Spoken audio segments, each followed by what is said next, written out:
Hi, welcome back to our show. We're here at the Mauna Kea Royal Kona Coffee Mill and Museum roasting some good old-fashioned Kona coffee. Just for your information, this is what the coffee looks like when picked right off the tree, and this is what the coffee looks like after it's been pulped, washed, and dried. This is the roaster. Right now it's holding about 500 pounds of coffee at a temperature of 420 degrees, and it's going to stay in here for about 20 minutes. So in the meantime, the Kona Coffee Festival started up on Thursday, November the 5th, with a lantern parade down in Kailua Village. So let's go check out the highlights. The Kona Coffee Festival kicked off its weekend of activities with the colorful lantern parade through Kailua Village. Led by the Royal Court, the parade included the Coffee Queen contestants, members of the coffee industry, as well as those who just wanted to be a part of the fun and festivities. Following the parade was a night of aloha at Halehalavai, and as it is the year of the Hawaiian, it seemed fitting that the evening's entertainment be one from our cultural heritage. Well, I think it's been good for our Hawaiian people because we've always felt like we were the host culture of the islands, and this year has given us the chance to do it, and this is why we're happy that we are involved with the Kona Coffee Festival and involving more of our Kona community people and of course our Hawaiian people. And we're including also the Canoe Club and the different halaus because they are really the ones that are carrying on our Hawaiian culture the most.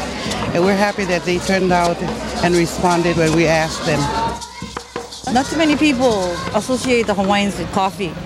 As you can tell by today's Grand Marshal, they have been associated with coffee and tinina.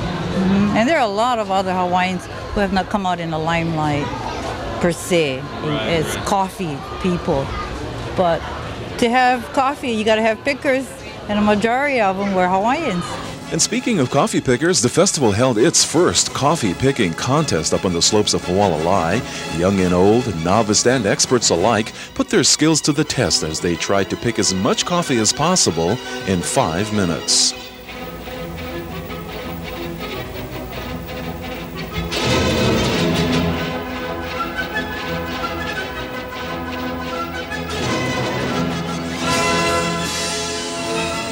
The purpose behind the coffee picking contest was to get the farmers involved.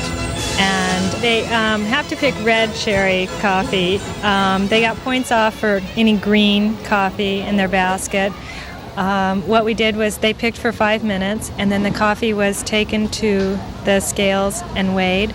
Then it was dumped out and inspected, and they deducted points for green coffee and other little things, mostly green, clusters and that kind of thing. And as the competition came to a close, the scores were tallied, leaving us with the fastest pickers in the West. First place went to Anton Lanes with a winning weight of 10 pounds in 5 minutes and a check for $500. Miyoshi Morimoto took the Pioneer division, followed by Penn Mills Paco taking the novice category and Keikai Hing winning the Keiki class.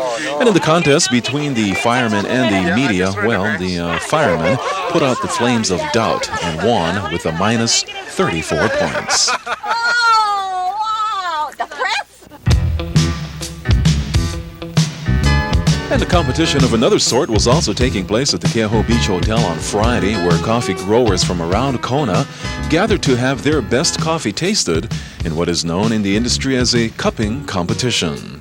Cupping is the word used by the professional tasters when they actually do the cupping of the coffee. So today what's happening is that 22 farmers have submitted their coffee for the tasting, and it's a competition. And the tasters will be sampling the different coffees, they will be smelling them, they will look at the green beans to look at the quality of the bean. The green has then been roasted and ground and then brewed, and they do the tasting and decide whose coffee they feel has the most flavor, richness, and quality. And when all the tasting was said and done, 3 cups of coffee were chosen that stood out above the rest. Andrew, Roy, and Dale Young took 3rd place, followed by Maurice Nagata with his 2nd place honors. And for 1st place, the judges voted Tojiro Motoki as having the best tasting cup of coffee. But Tajiro also had a winner of his own. I tend to be a little bit sloppy when I pick because I want to get more of the cherries into the basket, fill the bags up as fast as possible. But my wife comes and checks my basket. She sees some greens. Take those greens out. So I actually got to winnow the basket. Whenever I see a green or some of those mummies, leaves and twigs, I've got to throw them out. And actually, this should go to my wife, so she'll come up here. This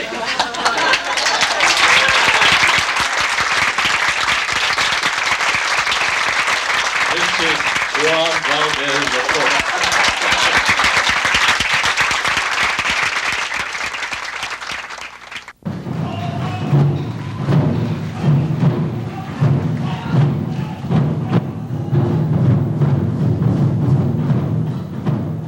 The festival continued into the evening with an international extravaganza held at Halehalawai. The program highlighted the cultural background of the community, and the audience was treated to a night of rich ethnic heritage.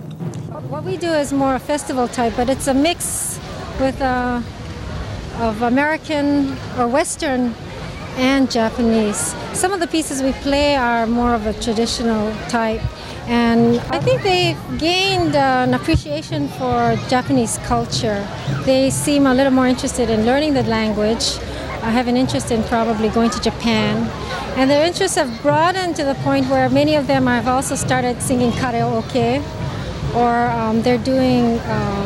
they've taken some of our other cultural classes such as origami and calligraphy, things like that. So their horizons have broadened. And dancers from around the world found their way to the stage.